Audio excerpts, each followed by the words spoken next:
Good morning, everyone. This is Meldita, and I'm back here at my YouTube channel, Meldita's Info Corner. This is my Facebook, joanrigacho@yahoo.ca. Okay, so this will be my very last video about dialysis and kidney transplant, and that is a promise. Okay, so hemodialysis or kidney transplant, do you pay or you do not pay? So if you pay, that is private.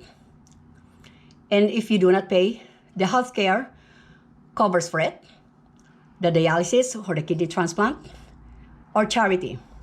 In some countries, they have charity, and one of them is the Philippines. But the charity will assess the patient. He cannot afford to pay. He will be assessed. And if he qualifies, then the charity will pay only for the dialysis, but not for the kidney transplant. What is the cost of hemodialysis? I will cite an example here in the Philippines. One-time dialysis is 4,000 pesos. 3 times dialysis for 1 week is 12,000 pesos. And 12-time dialysis for 1 month is 60,000 pesos. Okay, those are the prices. And how about the cost of the kidney transplant medication and blood works? For blood works, for the first month, it is done twice a week. For the second month, once a week. Third month is once a month. Every month is once a month. But if the transplant doctor will see that your blood works are abnormal, then he will advise the patient to go for blood works earlier. So that is another cost. And how about your anti-rejection medications? Let's say the transplant doctor orders tacrolimus, mycophenolate, and prednisone. So the tacrolimus and mycophenolate are the major anti-rejection drugs, and they're expensive. But if their doses are higher, then you pay more. The prednisone is cheap, not a problem. Okay, before proceeding to the damage of this hypertension and diabetes to the kidneys, they are the main causes of end-stage renal disease, hypertension, and diabetes. Let's review a little bit of the kidney. I have discussed this already in the past, but just a little bit, okay?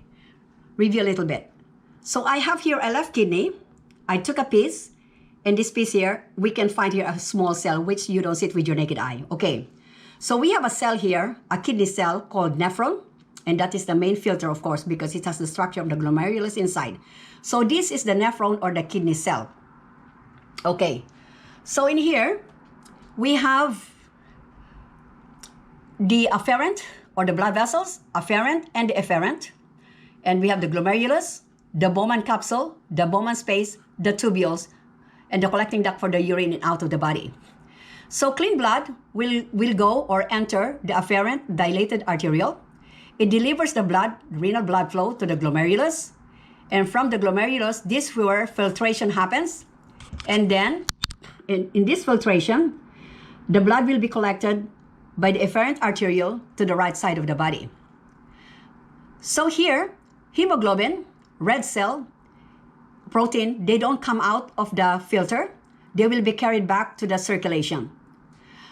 Others that will come out of the glomerulus filter, fluid, smaller electrolytes, smaller molecules of electrolytes, they could be absorbed back, or some of them will be, what you call this one, with the urine and out of the body. And some dirt from the blood filtered will be all carried.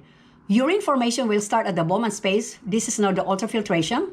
Okay, and it will come out of the body as a urine. Okay, so here I have a filter. So let's talk about one capillary filter here. I have a drawing here, and let's slice it, and this is a side view. So this is the capillary internal part. Okay, this is the interior of the capillary. We have fenestrae or holes. We have the basement membrane. We have the food processes or the openings. This is the podocyte. That makes up your this is your filter. All of the capillaries have this. Okay, so what makes the filter work? Okay, how will filter work? Okay, let's see. So here, you notice this afferent arteriole is dilated. So that's the law. So we have a dilated arteriole so that there is enough renal blood flow inside. And then we have a more or smaller or narrower efferent vessel. So the dilated arteriole and the constricted efferent, so this is the dilated afferent arteriole. the constricted or narrower efferent arteriole makes up your hydrostatic pressure. So what happened to the hydrostatic pressure if this is like, if you see that this is dilated and narrower, this will increase the hydrostatic pressure. That enables the glomerular filtration. There are other factors to help out in the filtration. It's not only that we have a dilated afferent arteriole and a narrower efferent arteriole. That's not only the criteria to have a good hydrostatic pressure. There are other factors involved. We have to have a good blood pressure, we have to have a good cardiac output, and we have to have a lower hydrostatic pressure in the Bowman space. Because the hydrostatic pressure in the capillaries is higher, and the hydrostatic pressure in the Bowman space is lower, plus a good blood pressure and good cardiac output, and a dilated afferent arteriole, and constricted or narrower efferent arteriole, that enables this kidney to work as a filter. Okay, those are the requirements needed. Okay, so here, as the blood is filtered, what's gonna happen now? Urine is formed, and that is the ultrafiltration. Okay, and that urine, we have the smaller molecule electrolytes. They do swapping, shifting, and some of them are, disposed out of the body via urine.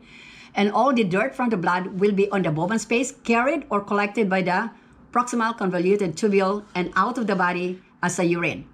For those electrolytes with smaller particles, some of them will be reabsorbed back to the system, and some of them will come out if they're needed, because there's a balance of everything here. The kidney knows that. There's a balance of everything, and some extra will be disposed or out of the body as urine. Okay, so a good kidney cell, we have everything as a requirement, as I mentioned. Okay, so here we go. Now we have a patient here that refuses.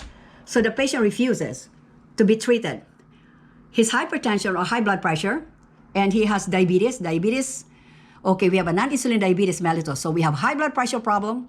We have a high blood sugar problem. The patient continues to say no to the treatment, no medication. Okay, let's take a look at the damage here. So you see, this afferent arteriole, which is dilated, will become stiff.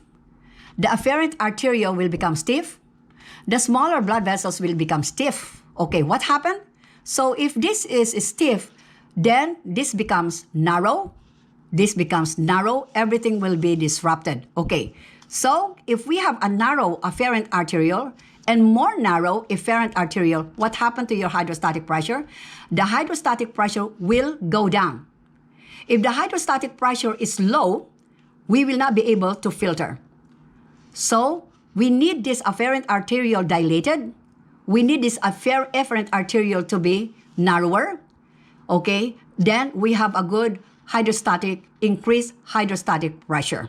Okay, so not only that, not only the blood vessels are the target of this hypertension and diabetes mellitus, let's talk about the main filter that they will affect. So in this case, high blood sugar, they will affect the glomerular basement. This gets hardened. The glomerular basement membrane will harden. What happened to the holes? They become bigger. So if they become bigger, even the protein can come out from this, because now it is disrupted. It's not working effectively anymore. So that's the problem. Okay,